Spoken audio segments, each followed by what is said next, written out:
Good morning Odisha. आज जुलाई 18 तारिख शनिवार 30 गुरुत्वपूर्ण न्यूज उपरे आसंतु नजर पकाइबा। शरदाबाली रे चतुर्धामूर्ति तीन रथ आज आड़प मंडप विजे। पुरी बड़दाण्डरे शेष होईची रथ टଣା। भक्त और सेवायतों अपूर्व उत्साह मध्य महाप्रभु तीन रथ शरदाबाली रे पहुंची जाइछि। पुरी श्रीक्षेत्र में पारंपरिक रीतिनीति अनुଯାयी सकाळु रथरे मंगलार्पण नीति संपन्न होइतिला। वैदिक मंत्रोच्चारण सह रथ टଣା कार्य आरंभ हेबा परे घंट हरिबोल एवं हुलहुली ध्वनि रे सारा बड़दाण्ड प्रकंपित होई उठितिला।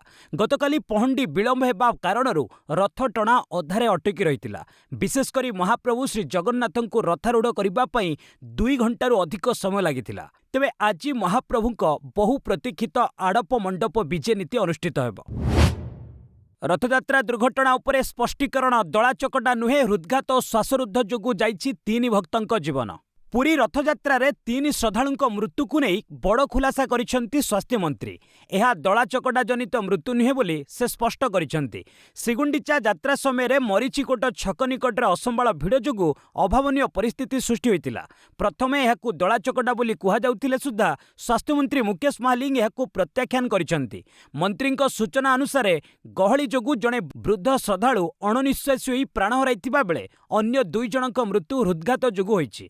मृतक माने हेले अनिल कुमार दास, कुसुम संध्या एवं हरविंद सिंह। उद्धारकारी दल तुरंत आहत असुस्थ मानकु चिकित्सालय रे भर्ती करा जाइथिबा बेले प्राय 14 जन श्रद्धालु एबे मध्य निखोज अछंती। राज्य में सक्रिय हेब मौसुमी। 4 जिला को ऑरेंज एवं 11 जिला को येलो वार्निंग जारी।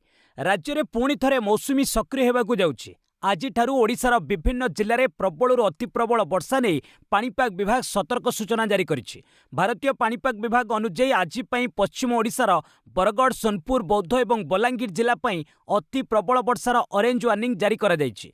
एहासह सुंदरगढ़, संबलपुर, केन्दुझर, मयूरभंज समेत 11टी जिला को येलो वार्निंग दिया जाइछि। आसंता जुलाई 21 पर्यंत राज्य में वर्षार प्रभाव जारी रहिबो। प्रबल वर्षा जोगु संभाव्य जलबंदी समस्या को दृष्टि रखी पाणीपाग विभाग पक्षरु साधारण लोकंकु सतर्क रहिबाकु एवं दुर्बल गृह किंबा कोठाबाड़ी ठारू दूरेई रहिबाकु परामर्श दिया जाइछि। पाठ्यपुस्तक रे भूल तथ्य मामला ओसेपा ऑफिस रे डेरा पकाइला क्राइमब्रांचर तदंतकारी दल। सरकारी स्कूल पाठ्यपुस्तक रे मारात्मक त्रुटि और अनियमितता को नहीं ओडिशा रे खोलताड़ जारी रही। ओसेपा कार्यालय रे पहुंची crime branch team. Crime branch DSP Narendra Behera नेतृत्व में एक 4 जणिया स्वतंत्र टीम ओसेपा कार्यालय रे घंटा घंटा धरी तदंत करिछि। एही समय अधिकारी माने ओसेपा उपनिर्देशिका इतिश्री नायक को पचराउचरा करी गुरुत्वपूर्ण तथ्य आदाय करिसेंती। क्राइमब्रांच टीम एठारू आवश्यक रिपोर्ट संग्रह करिबा परे एससीईआरटी कार्यालय को जाई तदंत प्रक्रिया को आहुरी त्वरान्वित करिबो। स्कूल पिलांक पाठ्यपुस्तक मुद्रण और वितरण रे एभली गुरुतर त्रुटि पई खोलताड़ चलिछि। महाप्रभुଙ୍କ टाह्याकु नहीं महाभारत। सरकार को घेरिले विरोधी। वर्षा को दायी कला बीजेपी। श्री जगन्नाथଙ୍କ पहंडी समय मथारे टाह्या नथिबा घटना को नहीं एबे राज्य राजनीति गरम होइछि। बीजेडी और कांग्रेस एथिपाई सरकार को समालोचना करिसेंती। पीसीसी सभापति भक्त दास प्रश्न करिसेंती जे कहा परामर्श रे महाप्रभुଙ୍କ मथारू सुंदर टाह्या हटागला। भक्तଙ୍କ आस्था को आघात दे जगन्नाथଙ୍କୁ श्रीहीन करिवार कौन आवश्यकता थिला बोली से प्रश्न करिसेंती। विरोधी अभियोग अनुसार नूतन सरकार रथयात्रा आयोजन करिवारे संपूर्ण विफल होइचंती। अन्यपटे बीजेपी यार जवाब रखी कहिछि जे प्रबल वर्षा जोगु टाहियाटी भांगी जाइथिला। एथिरे कोनोसी राजनीति करा जिबा अनुचित एवं सबुकिछि महाप्रभुଙ୍କ इच्छा अनुसार ही संपन्न होइछि। जगन्नाथ प्रेमी को क्षमा मागंतु सरकार। मृतक परिवार पर 20 लाख टंका सहायता दाबी कला बीजेडी। पुरी रथयात्रार अव्यवस्था को नहीं मुहांमुही होइछंती शासक और विरोधी बीजेडी एक सांबादिक सम्मेलन करी सरकार उपरे बर्षिछि। बीजेडीर वरिष्ठ नेता संजय दास वर्मा, प्रमिला मल्लिक और उमा सामंतराय सरकार को तीव्र समालोचना करिसेंती। बीजेडी कहिछि जे रथयात्रा परिचालना विभ्राट पई सरकार कोटी कोटी जगन्नाथ प्रेमी को क्षमा मागिबा उचित। ओडिया अस्मितार दुहाई दे सरकार को आसीथिबा दल रातिरे रथ टाणी ओडिया संस्कृति को असम्मान करिछि। रथयात्रा समय 3 जनक मृत्यु होइतिबा बेले प्राय 350 श्रद्धालु आहत होइचंती। विरोधी दल पक्षरु प्रत्येक मृतक परिवार को 20 लाख टंका लेखा सहायता राशि प्रदान करबाकू दाबी करा जाइछि। नीट परीक्षा फल प्रकाशित। पंजाब और हरियाणार 2 प्रतिभा साजिले मिलित टप्पर। सारा देश में बहु प्रतीक्षित नीट यूजी परीक्षा फल प्रकाश पाई। पंजाबर आर्जन गुप्ता और हरियाणार ପାଂଶୁଲ ବଂଶଲ ଏଥିରେ ମିଳିତ ଭାବେ ଶୀର୍ଷ ସ୍ଥାନ ହାସଲ କରିଛନ୍ତି। ଏହି ଦୁଇ ପ୍ରତିଭା 720ରୁ 715 ନମ୍ବର ରଖି ଟପର ହୋଇଛନ୍ତି। ଚଳିତ ବର୍ଷ ପ୍ରାୟ 20 ଲକ୍ଷରୁ ଅଧିକ ପ୍ରାର୍ଥୀ ପରୀକ୍ଷା ଦେଇଥିବା ବେଳେ 11.21 ଲକ୍ଷରୁ ଅଧିକ ଛାତ୍ରଛାତ୍ରୀ ମେଡିକାଲ ଓ ଡେଣ୍ଟାଲ ପାଠ୍ୟକ୍ରମରେ ନାମ ଲେଖାଇବାକୁ ଯୋଗ୍ୟତା ଅର୍ଜନ କରିଛନ୍ତି। ଦେଶ ବିଦେଶର ହଜାର ହଜାର କେନ୍ଦ୍ରରେ 13ଟି ଭାଷାରେ ଏହି ପରୀକ୍ଷା ହୋଇଥିଲା। ନ୍ୟାସନାଲ ଟେଷ୍ଟିଂ ଏଜେନ୍ସି ପକ୍ଷରୁ ଫଳାଫଳ ସହ କ୍ୟାଟେଗୋରୀ ୱାରି କଟ୍ ଅଫ୍ ତାଲିକା ମଧ୍ୟ ଜାରି କରାଯାଇଛି, ଯାହାପରେ ନାମଲେଖା ପ୍ରକ୍ରିୟା ଆରମ୍ଭ ହେବ। ବନ୍ୟା ବିପତ୍ତି ବାଲେଶ୍ୱରରେ ଉଛୁଳୁଛି କାଂସବାଂଶ ନଦୀ, ଜଳମଗ୍ନ ହେଲା ବିଦ୍ୟାଳୟ ଓ ଅଙ୍ଗନବାଡି। ବାଲେଶ୍ୱର ଜିଲ୍ଲାରେ ଗତ 4 ଦିନ ଧରି ଚାଲିଥିବା ଲଗାଣ ବର୍ଷା ଯୋଗୁଁ ବନ୍ୟା ପରିସ୍ଥିତି ସୃଷ୍ଟି ହୋଇଛି। କାଂସବାଂଶ ନଦୀରେ ବନ୍ୟା ଜଳ ପ୍ରବେଶ କରିବା ଯୋଗୁଁ ଜନଜୀବନ ଅସ୍ତବ୍ୟସ୍ତ ହୋଇପଡ଼ିଛି।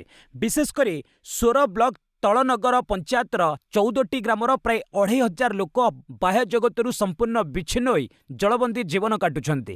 ବନ୍ୟା ପାଣି ଜନବସତି ମଧ୍ୟରେ ପଶିଯିବା ଯୋଗୁଁ ଲୋକେ ଶୁଖିଲା ଖାଦ୍ୟ ଉପରେ ନିର୍ଭର କରିଛନ୍ତି।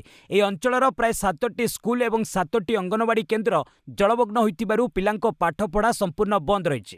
ଶହ ଶହ ଏକର ଚାଷ ଜମିରେ ବନ୍ୟା ପାଣି ଜମି ରହିଥିବାରୁ ଚଳିତ ବର୍ଷ ଧାନ ଚାଷ ଉଜୁଡ଼ି ଯିବା ଆଶଙ୍କାରେ ଚାଷୀକୂଳ ଚିନ୍ତାରେ ପଡ଼ିଛନ୍ତି। ଶ୍ରୀ ଲିଙ୍ଗରାଜଙ୍କ ଗର୍ଭଗୃହରେ ସୋନୁ ନିଗମଙ୍କ ପୂଜାର୍ଚ୍ଚନା, ଭାଇରାଲ ଫଟୋକୁ ନେଇ ସେବାୟତ ଓ ଭକ୍ତଙ୍କ ମଧ୍ୟରେ ଅସନ୍ତୋଷ। ଭୁବନେଶ୍ୱରର ପ୍ରସିଦ୍ଧ ଶ୍ରୀ ଲିଙ୍ଗରାଜ ମନ୍ଦିରରେ ନିୟମ ଉଲ୍ଲଂଘନକୁ ନେଇ ଚର୍ଚ୍ଚା। ଗର୍ଭଗୃହରେ ବଲିଉଡ୍ ଗାୟକ ସୋନୁ ନିଗମଙ୍କ ଫଟୋ ସୋସିଆଲ ମିଡିଆରେ ଭାଇରାଲ ହେବା ପରେ ବିବାଦ ଉପୁଜିଛି। ମନ୍ଦିର ଗର୍ଭଗୃହରେ ମୋବାଇଲ ବ୍ୟବହାର, ଫଟୋ ଉଠାଇବା ସମ୍ପୂର୍ଣ୍ଣ ନିଷେଧ ଥିବା ବେଳେ ସୋନୁ ନିଗମ ପୂଜା କରୁଥିବାର ଦୃଶ୍ୟ କ୍ୟାମେରାରେ କିଭଳି କଏଦ ହେଲା ସେ ନେଇ ପ୍ରଶ୍ନବାଚୀ ସୃଷ୍ଟି ହୋଇଛି। ସୋନୁ ନିଗମ ଓ ତାଙ୍କ ଭଉଣୀ ପୁରୀ ରଥଯାତ୍ରା ସମୟରେ ଓଡ଼ିଶା ଆସି ଲିଙ୍ଗରାଜ ମହାପ୍ରଭୁଙ୍କ ଦର୍ଶନ କରିଥିଲେ। ଏହି ଫଟୋ ଭାଇରାଲ ହେବା ପରେ ମନ୍ଦିରର ସୁରକ୍ଷା ଓ କର୍ତ୍ତୃପକ୍ଷଙ୍କ ଦାୟିତ୍ୱ ଉପରେ ସେବାୟତ ଏବଂ ଭକ୍ତମାନେ ଘୋର ଅସନ୍ତୋଷ ପ୍ରକାଶ କରିବା ସହ ତଦନ୍ତ ଦାବି କରିଛନ୍ତି।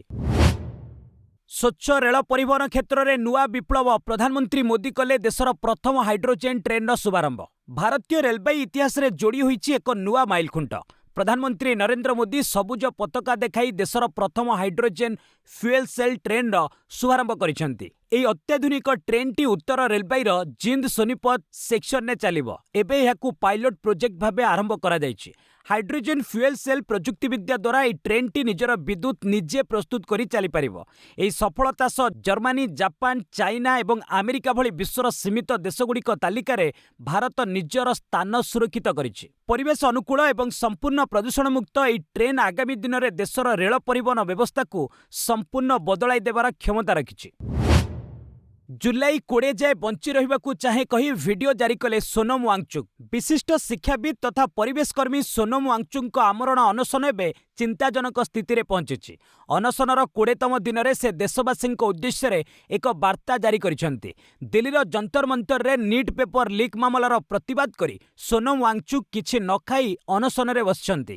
ଏହି କାରଣରୁ ତାଙ୍କ ଓଜନ ପ୍ରାୟ 10 କେଜି ହ୍ରାସ ପାଇଥିବା ବେଳେ ଅଙ୍ଗ ପ୍ରତ୍ୟଙ୍ଗ ଅଚଳ ହେବାର ଆଶଙ୍କା ଦେଖାଦେଇଛି। ଜାରି କରିଥିବା ଭିଡିଓରେ ସେ କହିଛନ୍ତି ଯେ ସେ ଜୁଲାଇ 20 ତାରିଖ ପର୍ଯ୍ୟନ୍ତ ବଞ୍ଚି ରହିବାକୁ ଚାହାନ୍ତି, ଯେପରି ସେ ସଂସଦ ଅଭିମୁଖେ ହେବାକୁ ଥିବା ପଦଯାତ୍ରାରେ ସାମିଲ ହୋଇପାରିବେ। ଯଦି ଏହି ପଦଯାତ୍ରା ସଫଳ ନ ହୁଏ ତେବେ ସେ ଭୂତ ହୋଇ ଫେରିବେ ବୋଲି ଭାବପୂର୍ଣ୍ଣ ବାର୍ତ୍ତା ଦେଇଛନ୍ତି। ଦିଲ୍ଲୀ ଦଙ୍ଗା ମାମଲା, ଛାତ୍ରନେତା ସାର୍ଜିଲ ଇମାମଙ୍କ ଜାମିନ ଆବେଦନ ଉପରେ ପୁଲିସକୁ କୋର୍ଟଙ୍କ ନୋଟିସ୍। ଦିଲ୍ଲୀ ଦଙ୍ଗା ମାମଲାରେ ଗିରଫ ହୋଇଥିବା ଛାତ୍ରନେତା ସାର୍ଜିଲ ଇମାମଙ୍କ ଜାମିନ ମାମଲାକୁ ନେଇ ଗୁରୁତ୍ୱପୂର୍ଣ୍ଣ ସୂଚନା ମିଳିଛି। ଦିଲ୍ଲୀ ହାଇକୋର୍ଟ ଏହି ମାମଲାରେ ପୁଲିସକୁ ଜବାବ ତଲବ କରିଛନ୍ତି। 2020 ଦିଲ୍ଲୀ ଦଙ୍ଗାରେ ବୃହତ ଷଡ଼ଯନ୍ତ୍ର ରଚିଥିବା ଅଭିଯୋଗରେ ଗିରଫ ସାର୍ଜିଲଙ୍କ ଜାମିନ ଆବେଦନ ଉପରେ ହାଇକୋର୍ଟର 2 ସଦସ୍ୟ ବିଶିଷ୍ଟ ଖଣ୍ଡପୀଠ ଶୁକ୍ରବାର ଦିଲ୍ଲୀ ପୁଲିସକୁ ନୋଟିସ୍ ଜାରି କରିଛନ୍ତି। ପୂର୍ବରୁ ନିମ୍ନ ଅଦାଲତ ସାର୍ଜିଲ ଓ ଉମର ଖାଲିଦଙ୍କ ଜାମିନ ଆବେଦନକୁ ଖାରଜ କରିଦେଇଥିଲେ। ଏହା ବିରୋଧରେ ସାର୍ଜିଲ ହାଇକୋର୍ଟଙ୍କ ଦ୍ୱାରସ୍ଥ ହୋଇଛନ୍ତି। କୋର୍ଟ ପୁଲିସକୁ ଆସନ୍ତା ଅଗଷ୍ଟ 27 ତାରିଖ ସୁଦ୍ଧା ନିଜର ପକ୍ଷ ରଖିବାକୁ ନିର୍ଦ୍ଦେଶ ଦେଇଛନ୍ତି। ଏହି ମାମଲାକୁ ନେଇ ଏବେ ଜାତୀୟ ରାଜନୀତିରେ ମଧ୍ୟ ବେଶ୍ ଚର୍ଚ୍ଚା ଚାଲିଛି। ଆମେରିକାର ଲଢୁଆ ବିମାନକୁ ଧ୍ୱଂସ କରିବା ସହ ଘନ ଘନ କ୍ଷେପଣାସ୍ତ୍ର ମାଡ଼ କଲା ଇରାନ। ଆମେରିକା ଏବଂ ଇରାନ ମଧ୍ୟରେ ସାମରିକ ଉତ୍ତେଜନା ଚରମ ସୀମାରେ ପହଞ୍ଚିଛି। ଉଭୟ ଦେଶ ପରସ୍ପର ଉପରେ ଭୟଙ୍କର ବାୟୁସେନା ଆକ୍ରମଣ ଜାରି ରଖିଛନ୍ତି। ଇରାନ ଦାବି କରିଛି ଯେ ସେ ଆମେରିକାର ଏକାଧିକ ଲଢୁଆ ବିମାନ ଏବଂ ଆକାଶରେ ଇନ୍ଧନ ଭର୍ତ୍ତି କରୁଥିବା ବିମାନକୁ ବାଲିଷ୍ଟିକ୍ କ୍ଷେପଣାସ୍ତ୍ର ସାହାଯ୍ୟରେ ଧ୍ୱଂସ କରିଛି। ଅନ୍ୟପଟେ ଆମେରିକା ଇରାନର ଭିତ୍ତିଭୂମି ଉପରେ ହମଲା କରି 8 ଜଣଙ୍କ ପ୍ରାଣହାନି ଘଟାଇଛି। ପ୍ରତିଶୋଧ ସ୍ୱରୂପ ଇରାନ ପଡ଼ୋଶୀ ଦେଶଗୁଡ଼ିକରେ ଥିବା ଆମେରିକୀୟ ଘାଟିଗୁଡ଼ିକୁ ଟାର୍ଗେଟ କରି କ୍ଷେପଣାସ୍ତ୍ର ଓ ଡ୍ରୋନ୍ ମାଡ଼ କରିଛି। ଇରାନର ଏହି ଆକ୍ରମଣ ପରେ କତାର ନିଜର ସାଧାରଣ ନାଗରିକଙ୍କୁ ସୁରକ୍ଷିତ ସ୍ଥାନରେ ଆଶ୍ରୟ ନେବାକୁ ପରାମର୍ଶ ଜାରି କରିଛି। ପାକିସ୍ତାନ ସେନାକୁ ବଡ଼ ଧକ୍କା, ନିଜକୁ ସ୍ୱାଧୀନ ଦେଶ ଘୋଷଣା କଲା ବେଲୁଚିସ୍ତାନ, 45 ପାକ୍ ସୈନ୍ୟ ନିହତ। ପାକିସ୍ତାନ ପ୍ରଧାନମନ୍ତ୍ରୀ ଶାହବାଜ ଶରୀଫଙ୍କ ଚିନ୍ତା ବଢ଼ାଇ ବେଲୁଚିସ୍ତାନ ନିଜକୁ ଏକ ସ୍ୱାଧୀନ ଦେଶ ଭାବେ ଘୋଷଣା କରିଛି। ପିଓକେରେ ଚାଲିଥିବା ବିଦ୍ରୋହ ମଧ୍ୟରେ ବେଲୁଚିସ୍ତାନ ଲିବରେସନ ଆର୍ମି ଏକ ବଡ଼ ଦାବି କରିଛି। ବେଲୁଚିସ୍ତାନ ନିଜକୁ ଏକ ସ୍ୱାଧୀନ ରାଷ୍ଟ୍ର ଘୋଷଣା କରିବା ସହ ପାକିସ୍ତାନ ସେନାର ଏକ କନ୍ଭୟ ଉପରେ ରକେଟ୍ ଓ ଗୁଳିମାଡ଼ କରିଛି। କ୍ୱେଟା କରାଚି ଜାତୀୟ ରାଜପଥରେ ହୋଇଥିବା ଏହି ଭୟଙ୍କର ଆକ୍ରମଣରେ 45ରୁ ଅଧିକ ପାକିସ୍ତାନୀ ସୈନ୍ୟ ପ୍ରାଣ ହରାଇଥିବା ବେଳେ ବହୁ ସୈନ୍ୟ ଗୁରୁତର ଆହତ ହୋଇଛନ୍ତି। ପାକିସ୍ତାନୀ ସେନା ଏହି ଘଟଣାକୁ ନେଇ କୌଣସି ସ୍ପଷ୍ଟୀକରଣ ଦେଇନଥିବା ବେଳେ ସେଠାରେ ସ୍ଥିତି ଏବେ ଜଟିଳ ରହିଛି। ଡୋନାଲ୍ଡ ଟ୍ରମ୍ପଙ୍କ ବିସ୍ଫୋରକ ଅଭିଯୋଗ, ଆମେରିକା ନିର୍ବାଚନରେ ହସ୍ତକ୍ଷେପ କରିଛି ଚୀନ। ଆମେରିକା ରାଜନୀତିରୁ ଆସିଛି ଏକ ବଡ଼ ଖବର। ରାଷ୍ଟ୍ରପତି ଡୋନାଲ୍ଡ ଟ୍ରମ୍ପ ହ୍ୱାଇଟ୍ ହାଉସ୍ରୁ ଦେଶବାସୀଙ୍କୁ ସମ୍ବୋଧିତ କରି ଚୀନ ବିରୋଧରେ ଆମେରିକା ନିର୍ବାଚନରେ ହସ୍ତକ୍ଷେପ କରିଥିବା ଭଳି ଏକ ସଙ୍ଗୀନ ଅଭିଯୋଗ ଆଣିଛନ୍ତି। ଟ୍ରମ୍ପ ଦାବି କରିଛନ୍ତି ଯେ 2020 ଆମେରିକା ରାଷ୍ଟ୍ରପତି ନିର୍ବାଚନକୁ ଜୋ ବାଇଡେନଙ୍କ ସପକ୍ଷରେ ପ୍ରଭାବିତ କରିବା ପାଇଁ ବେଜିଂ ପ୍ରୟାସ କରିଥିଲା। ଏଥିସହ ଚୀନ ଆମେରିକାର ପ୍ରାୟ 22 କୋଟି ଭୋଟରଙ୍କ ବ୍ୟକ୍ତିଗତ ତଥ୍ୟ ଚୋରି କରିଥିବା ସେ ଅଭିଯୋଗ କରିଛନ୍ତି। ତେବେ ଚୀନ ଏହି ଅଭିଯୋଗକୁ ସମ୍ପୂର୍ଣ୍ଣ ମିଥ୍ୟା ଓ ମନଗଢ଼ା ବୋଲି କହି ପ୍ରତ୍ୟାଖ୍ୟାନ କରିଛି। ଅନ୍ୟପଟେ ଆମେରିକାର ଗୁପ୍ତଚର ସଂସ୍ଥା ମଧ୍ୟ ନିର୍ବାଚନରେ ଚୀନର ହସ୍ତକ୍ଷେପ ଦାବିକୁ ଆଗ୍ରହ କରିଛି। ଡେମୋକ୍ରାଟ୍ସ ଦଳ ଟ୍ରମ୍ପଙ୍କ ଉପରେ ଆଗାମୀ ମଧ୍ୟବର୍ତ୍ତୀ ନିର୍ବାଚନ ପୂର୍ବରୁ ଭୋଟରଙ୍କ ମଧ୍ୟରେ ସନ୍ଦେହ ଓ ଭ୍ରମ ସୃଷ୍ଟି କରୁଥିବା ଅଭିଯୋଗ ଆଣିଛି। ବ୍ରିଟେନ ରାଜନୀତିରେ ବଡ଼ ପରିବର୍ତ୍ତନ, ନୂଆ ପ୍ରଧାନମନ୍ତ୍ରୀ ହେବେ ଆଣ୍ଡି ବର୍ନହାମ୍। ଲେବର ପାର୍ଟିର ନୂଆ ନେତା ଭାବେ ନିର୍ବାଚିତ ହୋଇଛନ୍ତି ଆଣ୍ଡି ବର୍ନହାମ୍। ଆସନ୍ତା ସୋମବାର ସେ ବ୍ରିଟେନର ପରବର୍ତ୍ତୀ ପ୍ରଧାନମନ୍ତ୍ରୀ ଭାବେ ଦାୟିତ୍ୱ ଗ୍ରହଣ କରିବେ। ବର୍ତ୍ତମାନର ପ୍ରଧାନମନ୍ତ୍ରୀ କିର୍ ଷ୍ଟାରମରଙ୍କ ସ୍ଥାନରେ ଆଣ୍ଡି ବର୍ନହାମ୍ ଏକମାତ୍ର ଦାବିଦାର ଭାବେ ଲେବର ପାର୍ଟିର ନେତୃତ୍ୱ ନେବାକୁ ଯାଉଛନ୍ତି। ହାଉସ୍ ଅଫ୍ କମନ୍ସର 403 ଜଣ ଲେବର ସାଂସଦଙ୍କ ମଧ୍ୟରୁ ସେ 379 ଜଣଙ୍କ ସମର୍ଥନ ପାଇଛନ୍ତି। ଲଣ୍ଡନରେ ଆୟୋଜିତ ଏକ ସ୍ୱତନ୍ତ୍ର ସମ୍ମିଳନୀରେ ଗୃହମନ୍ତ୍ରୀ ଶବାନା ମହମୁଦ ଏହି ସୂଚନା ଦେଇଛନ୍ତି। ଗ୍ରେଟର ମଞ୍ଚେଷ୍ଟରର ପୂର୍ବତନ ମେୟର ରହିଥିବା ଆଣ୍ଡି ବର୍ନହାମ୍ଙ୍କୁ ସୋମବାର କିଙ୍ଗ ଚାର୍ଲସ ତୃତୀୟ ନୂତନ ସରକାର ଗଠନ ପାଇଁ ଆମନ୍ତ୍ରଣ କରିବେ। ଏହା ପୂର୍ବରୁ ପ୍ରଧାନମନ୍ତ୍ରୀ କିର୍ ଷ୍ଟାରମର ଆନୁଷ୍ଠାନିକ ଭାବେ ନିଜର ଇସ୍ତଫା ପତ୍ର ପ୍ରଦାନ କରିବେ। ଅଯୋଧ୍ୟା ରାମ ମନ୍ଦିରରେ ଚାଞ୍ଚଲ୍ୟ, ଦାନଚୋରି ମାମଲାରେ ଏସ୍ଆଇଟି ସ୍କାନରରେ 100ରୁ ଅଧିକ କର୍ମଚାରୀ। ଅଯୋଧ୍ୟା ଭବ୍ୟ ରାମ ମନ୍ଦିରରୁ ଦାନ ଅର୍ଥ ଚୋରି ଘଟଣାକୁ ନେଇ ପ୍ରଶାସନ ପକ୍ଷରୁ କଡ଼ା କାର୍ଯ୍ୟାନୁଷ୍ଠାନ ଗ୍ରହଣ କରାଯାଇଛି। ଏସ୍ଆଇଟି ତଦନ୍ତ ପରେ ବଡ଼ କାର୍ଯ୍ୟାନୁଷ୍ଠାନର ଆଶଙ୍କା ପ୍ରକାଶ ପାଇଛି। ରାମ ମନ୍ଦିରରେ ନିୟୋଜିତ ଥିବା 100ରୁ ଅଧିକ କର୍ମଚାରୀଙ୍କ ଭୂମିକା ସନ୍ଦେହ ଘେରରେ ଥିବାରୁ ସେମାନେ ଏସ୍ଆଇଟି ସ୍କାନରକୁ ଆସିଛନ୍ତି। ଏହି ଟିମ୍ ସମ୍ପୃକ୍ତ କର୍ମଚାରୀଙ୍କୁ ପଚରାଉଚରା କରିସାରିଛି। ଚୋରି ଘଟଣାରେ ସେମାନଙ୍କ ସମ୍ପୃକ୍ତି ପ୍ରମାଣିତ ହେଲେ ସେମାନଙ୍କୁ ଚାକିରିରୁ ବହିଷ୍କାର କରାଯିବ। ମନ୍ଦିର ସୁରକ୍ଷା, ପରିମଳ ଓ ଶ୍ରଦ୍ଧାଳୁଙ୍କ ସହାୟତା ପାଇଁ ଏହି କର୍ମଚାରୀମାନଙ୍କୁ ବିଭିନ୍ନ ଏଜେନ୍ସି ଜରିଆରେ ନିଯୁକ୍ତି ଦିଆଯାଇଥିଲା।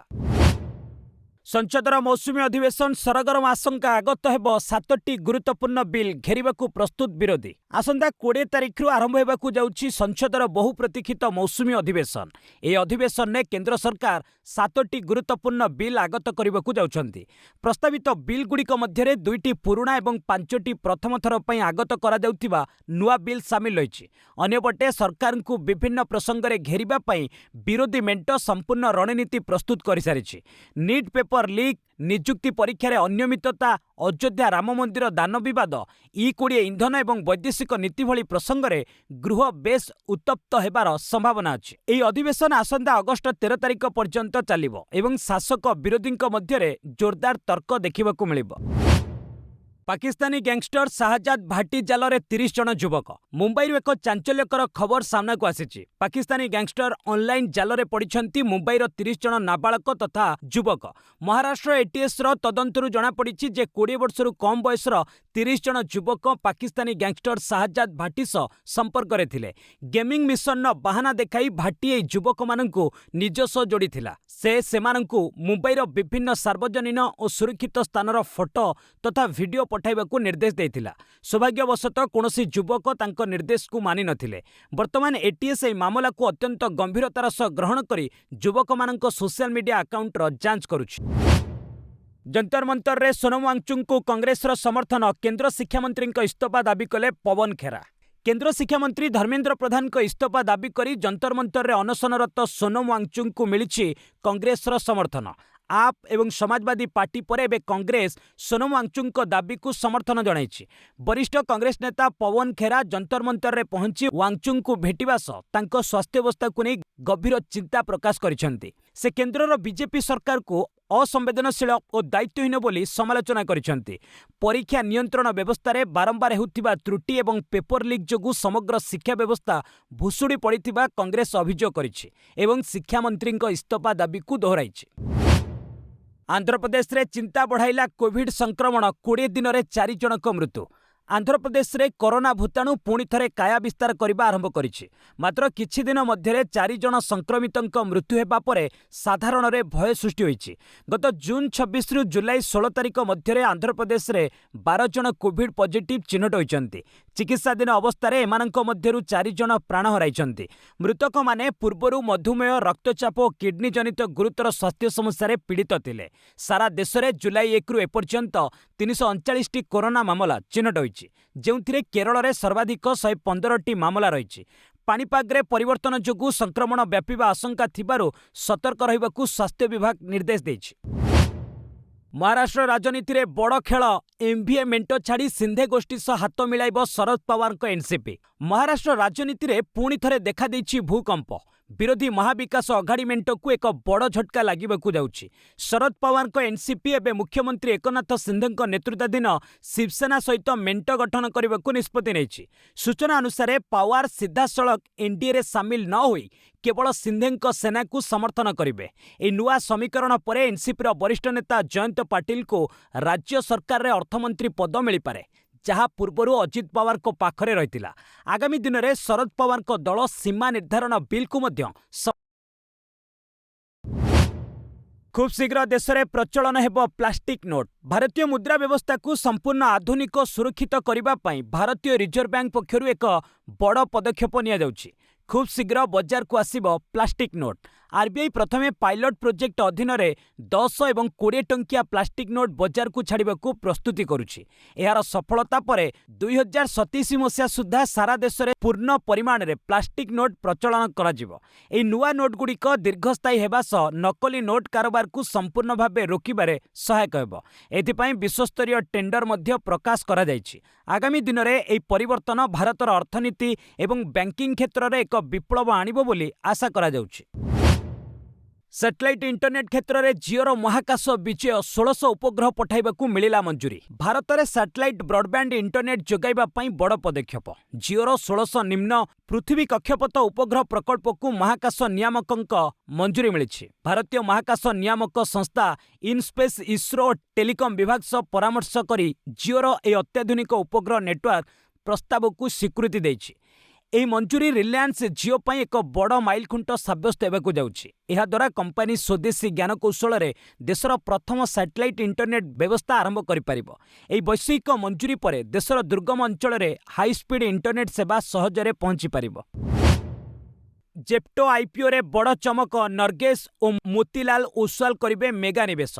क्विक कॉमर्स स्टार्टअप जेप्टोर आगामी आईपीओ पई देशी और विदेशी बड़ बड़ निवेशकों मध्य जोरदार उत्साह देखा मिली। रिपोर्ट अनुसार नॉर्वे सोवरेन वेल्थ फंड नरगेश एवं भारतर मोतीलाल ओसवाल मिलित भावे जेप्टोर आंकर बुकर प्राय 40 रु 45% अंशदान हासिल करिपारंती।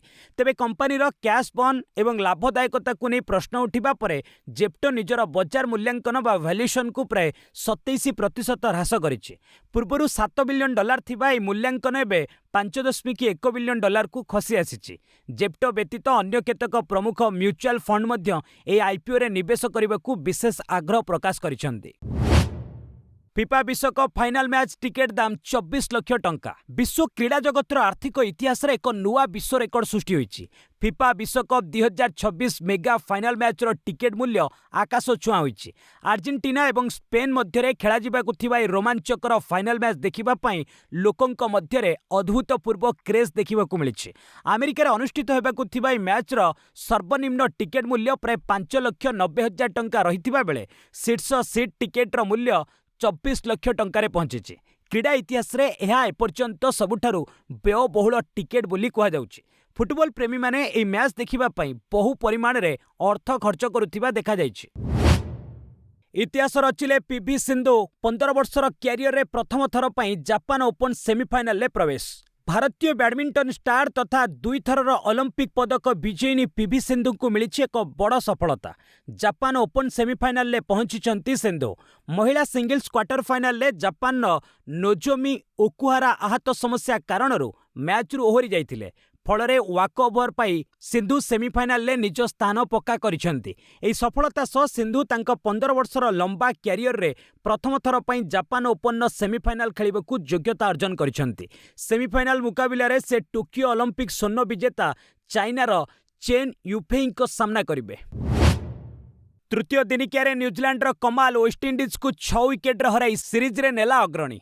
भ्रमणकारी न्यूजीलैंड दल तृतीय दिनिकिया मैच रे वेस्टइंडिज को 6 विकेट रे परास्त करिछि। गुयानार प्रोविडेंस स्टाडियम रे अनुष्ठित ए मैच रे प्रथमे बैटिंग करी वेस्टइंडिज मात्र 140 रन ने ऑल आउट हो जाइथिला।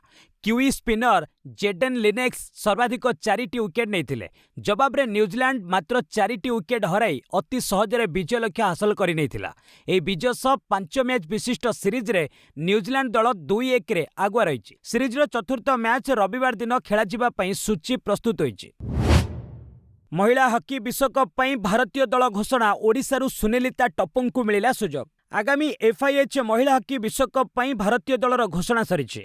दलर नेतृत्व भार सालिमा टेटंक हाथ में न्यस्त करा जायछि। घोषित 20 जणिया महिला दल रे ओडिशार मिडफिल्डर सुनीलिता टप्पू को एकमात्र ओडिया खेलाड़ी भाबे स्थान मिलिछि। सबिता और बिच्छु देवी गोलकीपर भाबे दल को सुरक्षा देबे।